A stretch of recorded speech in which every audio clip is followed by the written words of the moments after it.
Mga kamag-anak po sa Amerika ng mga Pilipinong biktima ng pagsabog ng isang oil rig sa Louisiana noong Biyernes, pinapunta sa Baton Rouge.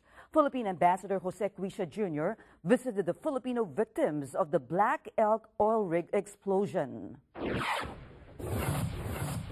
Don Tagala nag-uulat mula sa Baton Rouge. It has been 4 days since the explosion at an offshore oil production platform in the Gulf Coast. While the search continues for one missing Filipino worker, the Philippine Embassy is working closely with their employer, Black Elk Energy and Grand Isle Shipyard, to expedite the paperwork and U.S. visa of immediate family members of the victims. The immediate family members of the remaining victims are being flown here to Louisiana to be with their loved ones in these trying times, all expenses paid by the employer. Those who are in the Philippines will have to work out the appropriate visas.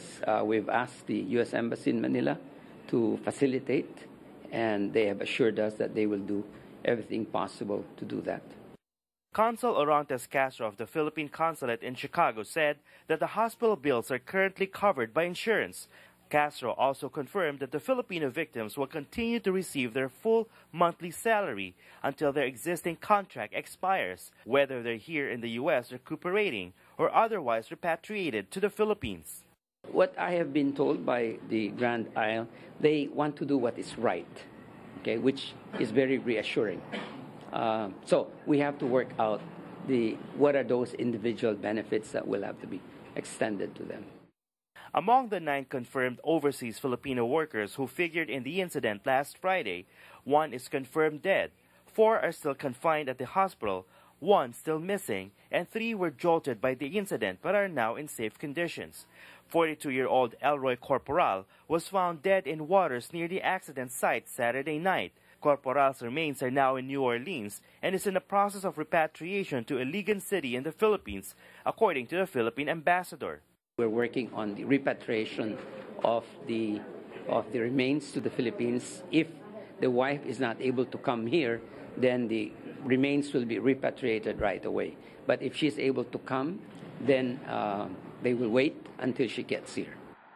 Among the 4 OFWs now being treated for major burns at the Baton Rouge General Medical Center here in Louisiana, 2 are still in critical condition, 1 in serious condition. 50-year-old Wilberto Ilagan is now conscious and in fair condition. And when asked for his thoughts for the world today, he stated, and I quote, "Tell my countrymen to pray for us and our quick recovery, and that our caregivers are always with us and they're very kind to us," end quote. Rest assured that this hospital is the best in the nation when it comes down to burn victims. And so you'll get quality care and care that's second to none. And also the people of Baton Rouge and the city of Baton Rouge and parish stand ready to provide whatever assistance you need. Philippine Ambassador Cuisia said that Black Elk Energy reassured the embassy and the families of the victims that they are going to do what is right and just when it comes to the individual benefits that may be extended to the victims. Don Tagala, ABS-CBN News, Baton Rouge, Louisiana.